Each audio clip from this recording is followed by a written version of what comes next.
Welcome to Kaleidoscope, where we bring you everything that's positive with a dash of daring and a little different.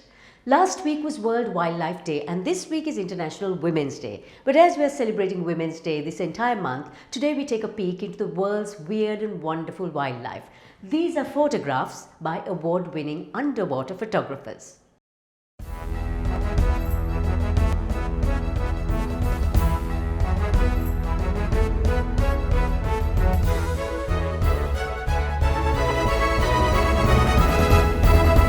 A massive thank you to our wonderful partners, Skills for Inclusive Growth and Australian Aid, Sri Lanka, CDB, The Morning Newspaper and Made by Her.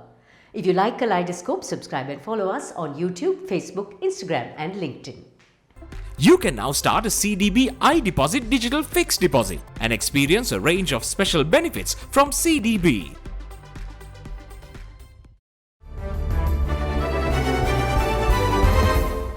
Looking back at the week that was on CDB Snapshot, we have good news. The IMF Managing Director Kristalina Georgieva says she looks forward to presenting the Sri Lanka IMF-supported program to the Executive Board on March the 28th, given the decisive policy action taken by Sri Lankan authorities and the financing assurances from all major creditors. The Sri Lankan rupee strengthens 3 to 5% against the US dollar. Sri Lanka's official reserve assets increased by 4.5% to $2,121 in February. Women's pay and jobs haven't improved much in 20 years. Currently, for every dollar a man earns, a woman earns 51 cents.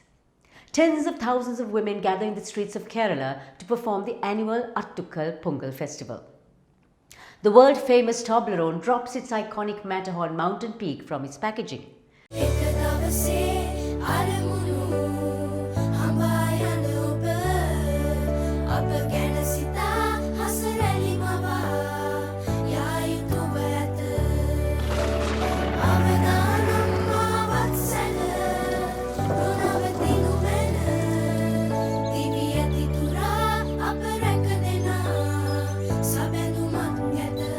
You focus on your goals. We will take care of the risks. Srilanka Life.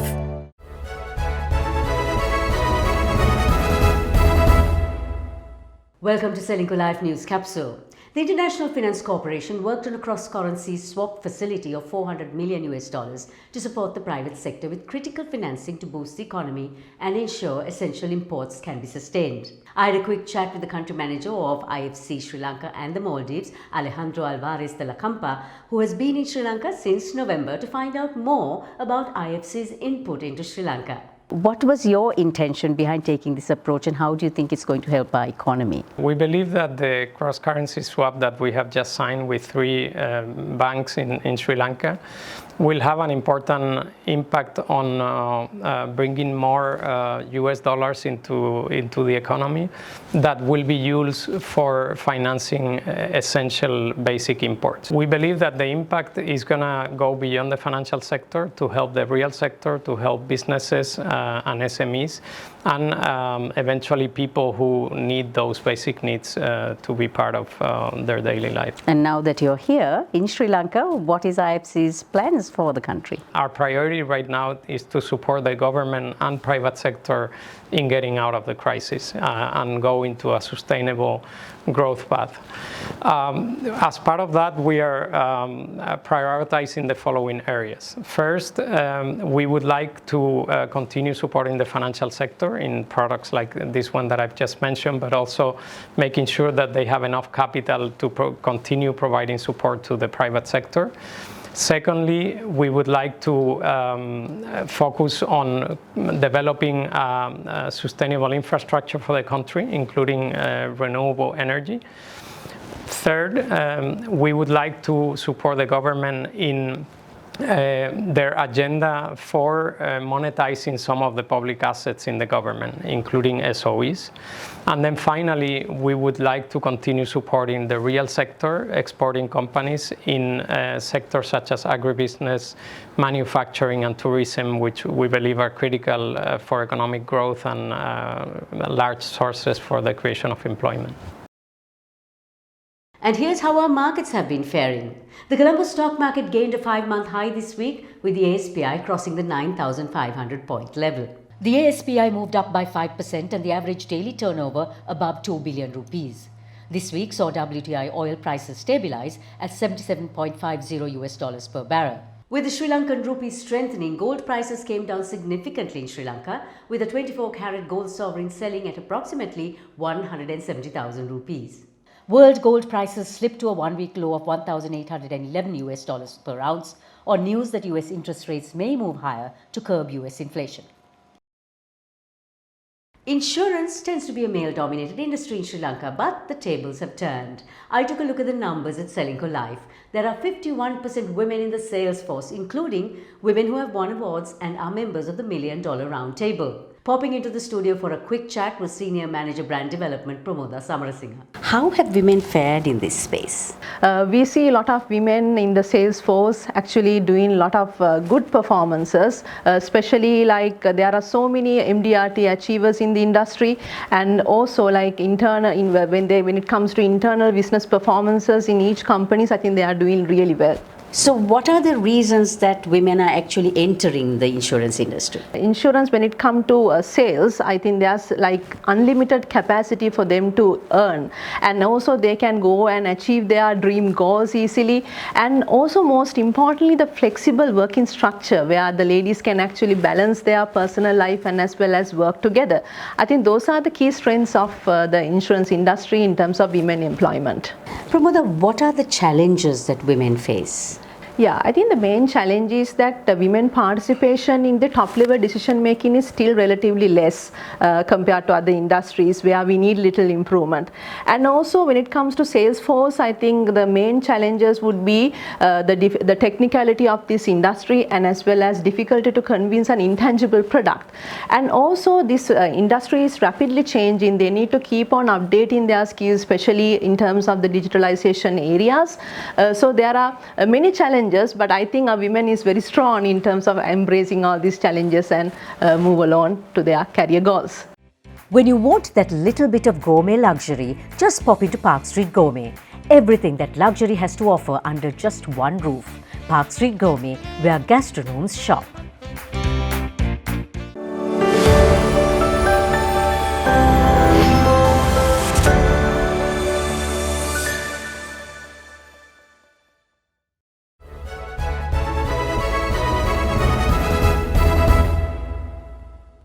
Sri Lanka's women representation in STEM appears to be okay, but at graduate level, the UGC notes that only 60% of women actually complete their degree and only 42% go into postgraduate level.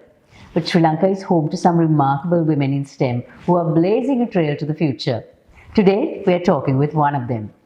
Women's Day was on the 8th of March, and as Kaleidoscope celebrates International Women's Month, with us today on S4IG Let's Talk is the Woman Entrepreneur of the Year, Dr. Chandanamali Punchiheva. She's a STEM woman and a brave entrepreneur. Chandanamali, welcome and congratulations. What a feat. Woman Entrepreneur of the Year. What does this award mean to you? It actually does mean a lot. I started the work out of a necessity more than as a business, because there was a void in this genetic testing area that I saw needed to be filled in order to provide a better service in this country. So just the work that came out of necessity being recognized is a good thing, which actually encourages me to hold on to these despite all the challenges and all that, and even do more work in the area. So you're in the STEM space. What actually pushed you to pursue that dream? I'm in science, I'm a biologist, I'm a scientist. So the field wasn't, I don't think that made a differentiation as such. But running a business, whether I think a man or a woman, is a challenge. How things are in place in the country for an entrepreneur to come up, how everybody, how the organizations try to facilitate things, all those I think actually need improvement. So that it was challenging for me to discover them and then go through all the loopholes and try to get things together. So Gene Labs Medical is your genetic testing lab, and you brought STEM and entrepreneurship together. How did that happen? So STEM women in entrepreneurship, like I think in my case, you would be involved in technical side as well as the business side. So that's a lot to handle all at one time. So because it's difficult for you to find expertise locally also in STEM areas. So you end up having to do a lot of the work yourself. So as a woman trying to manage both the business, the technical side, the HR aspect of it, and then also somewhat of the family commitments, that altogether is the challenge that a woman faces. So, women in STEM, how difficult is it to get into that area and stay in that area, make it a career? To get into the STEM area, I don't think it's that difficult because we do have good education in the country. So many women in universities in STEM. With that education, once you get into a workplace, how you can go up the ladder, how you can do the day-to-day work, because you are, although you are in STEM and a woman, you are compared to a man in the same area when it comes to the work. I mean, you can't blame sometimes the workplace because, they also have to look at productivity and all that. So working at the same capacity while having additional duties and responsibilities, I think that is the challenge more than being in STEM. So, what do STEM women bring to the table, both in entrepreneurship and as an employee? A research that I had read by Pew Research group in US, they had mentioned in a big survey done of people who have worked under women admin leaders that women are more compassionate, they are more ethical. So that is something they bring to the table, that it is easy to work with women because they would look at things more compassionately and would be able to work with an employee better. But then again, men also have their strengths. They, based on this study, men have been known to be more better at working under stress and better at negotiation and better at risk taking. So, for all those young women in STEM who are looking at you as a role model, what would you say to them? Number one would be follow your passion.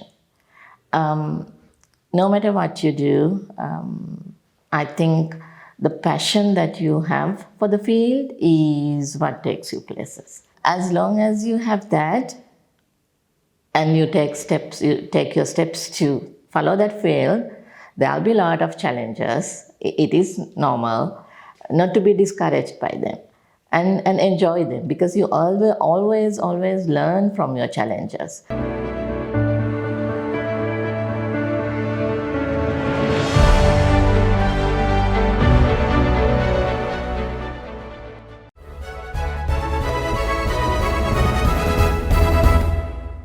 For women like us, jewelry is about individuality, it's about personality. So I was looking for some place that would actually speak about me or speak to any age really. So I just walked into Plata, and here we are at the showroom in Rosemead Place with Oshada, who is going to tell me a little bit about the International Women's Day collection they've just put out. What is it through your jewelry that you want to tell women like us? I think our jewelry speaks for itself when it comes to what it shows, but Plata in itself is affordable luxury.